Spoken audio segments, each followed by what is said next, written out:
అభివృద్ధికి care of address, అలాగే దేశ రాజకీయాల్లోనే కింగ్ మేకర్గా మన పార్టీ అధినేత గౌరవనీయులు ముఖ్యమంత్రి గారు నారా చంద్రబాబు నాయుడు గారికి, అట్లాగే యువ నాయకులు మన party working president Nara Lokesh అన్న గారికి, వేదికపై ఉన్న పెద్దలకి, అట్లాగే దేశ విదేశాల నుండి ఈ మహాసభను వీక్షిస్తున్న ప్రతి ఒక్క పసుపు సైన్యానికి నమస్కారాలు తెలియజేసుకుంటూ, మహానాడు ఒక సామాన్య సభ కాదు, పసుపు సైన్యం యొక్క గర్జన ఇది.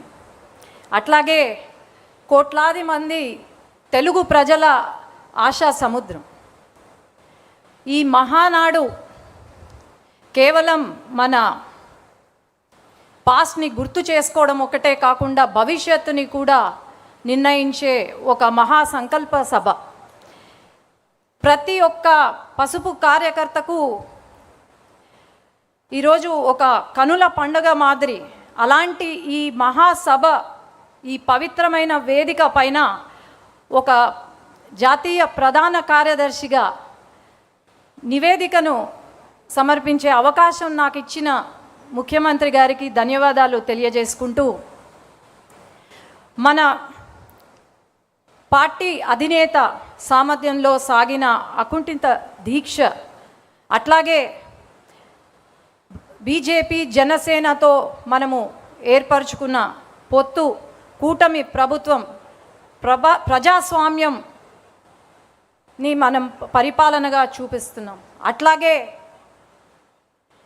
ఏదైతే ప్రతి వర్గంలో, మన రాష్ట్రంలో ఉన్న ప్రతి వర్గానికి సంక్షేమం అందిస్తూ సువర్ణ పాలనను అందిస్తున్నాం. 5 సంవత్సరాలు గొడ్డలి పరిపాలన ఎలా ఉందో మనం అందరం చూసాం. అభివృద్ధి, సంక్షేమం మన నినాదం అయితే, వారి నినాదం హత్యలు, అవినీతి, దోపిడీలు. అట్లాగే మన రాష్ట్రంలో ఉన్న ప్రతి వర్గంలో ఉన్న ప్రజలు బాధపడ్డారు. అట్లాగే ప్రతి ప్రాంతంలో ఉన్న ప్రజలు నిర్లక్ష్యం చేశారు. ఈరోజు మనం అభివృద్ధి, సంక్షేమం వైపు పరుగులు తీస్తున్నాం. ఆనాడు వారి పరిపాలనను మనము ప్రశ్నిస్తే, కార్యకర్త నుండి మన నాయకుడు వరకు, మన అధినేత వరకు తప్పుడు కేసులు పెట్టి, మన పైన హింసించి, మన పైన తప్పుడు కేసులు, అట్రాసిటీ కేసులు పెట్టారు. మన కార్యాలయ పైన దాడి చేశారు. అట్లాగే మహిళలు అని కూడా చూడకుండా మన పైన దాడి చేయడం, అట్లాగే అసభ్యకరంగా మాట్లాడడం, మన వ్యక్తిత్వాన్ని కించపరచడం చేశారు. మనమే అనుకుంటే మన పిల్లల్ని కూడా ఆఖరికి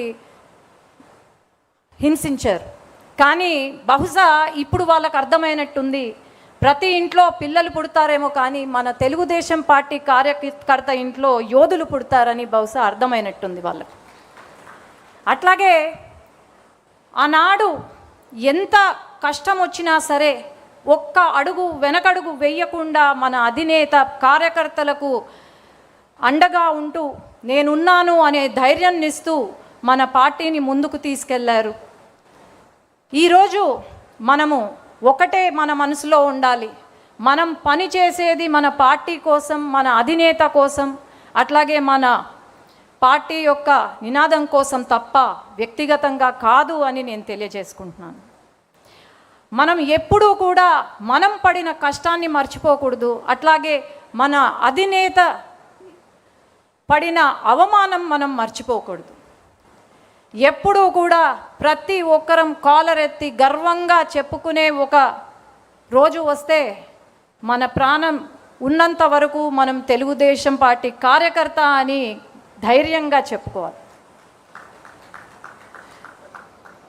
ఈరోజు మరి కొంతమంది మనల్ని బెదిరిస్తున్నారు. ఆ బెదిరింపులకు బెదిరేది తెలుగుదేశం పార్టీ కార్యకర్త కాదు. గుండెల్లో భయం లేదు, కేవలం పసుపు రక్తం ఉందని మనం ధైర్యంగా చెప్పుకోగలుగుతున్నాం.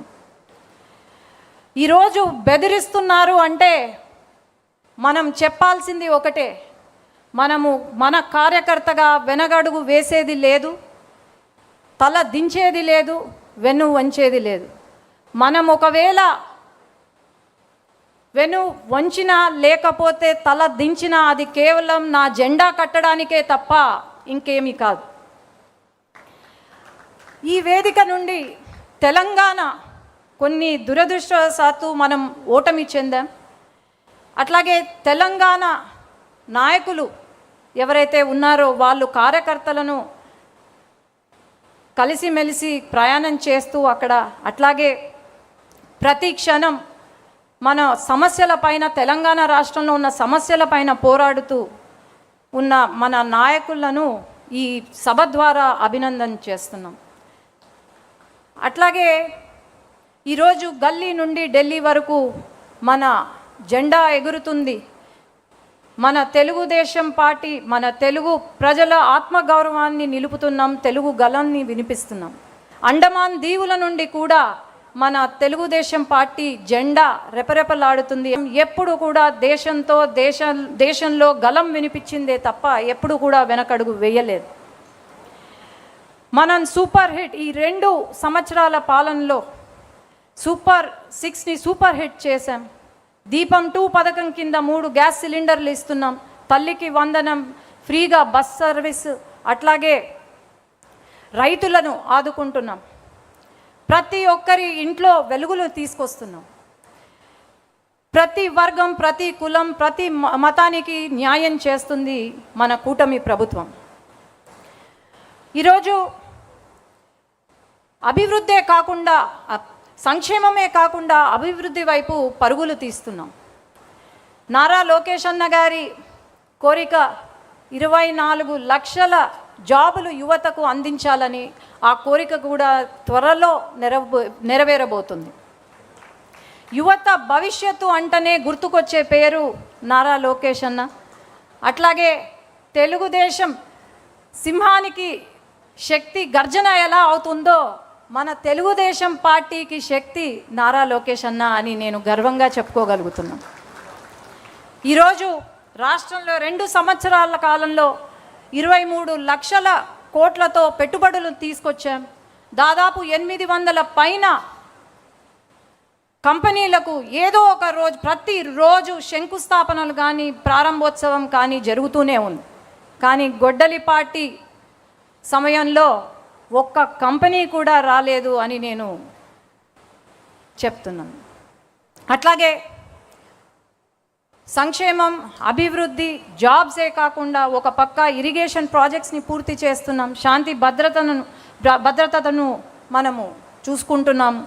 ఇలా చేసుకుంటూ పోయి 5 సంవత్సరాల కాలంలో మనం అనుకున్న టార్గెట్ రీచ్ అవ్వబోతున్నాం. అలాగే నా స్పీచ్ కంప్లీట్ చేసే ముందు యువగలం పాదయాత్ర గురించి చెప్పాలి. ఆనాడు యువగలం పాదయాత్ర ద్వారా లోకేష్ అన్న ట్రైలర్ చూపిస్తే ఈరోజు ప్రజలే సినిమా చూపించారు మన గొడ్డలి పార్టీకి.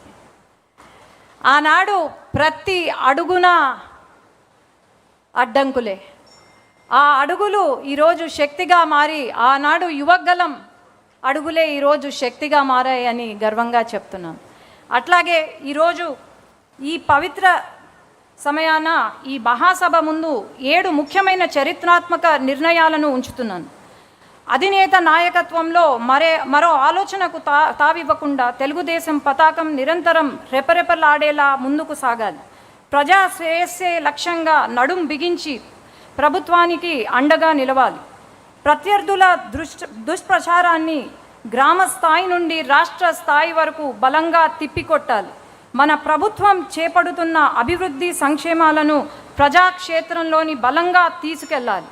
ఆధునీకరించబడిన పార్టీ సిద్ధాంతాలను ప్రతి కార్యకర్త చిత్తశుద్ధితో ప్రజల్లోకి తీసుకెళ్లి ప్రచారం చేయాలి. మన రాజకీయ ప్రత్యర్థి జిత్తులమారి నక్క లాంటివాడు.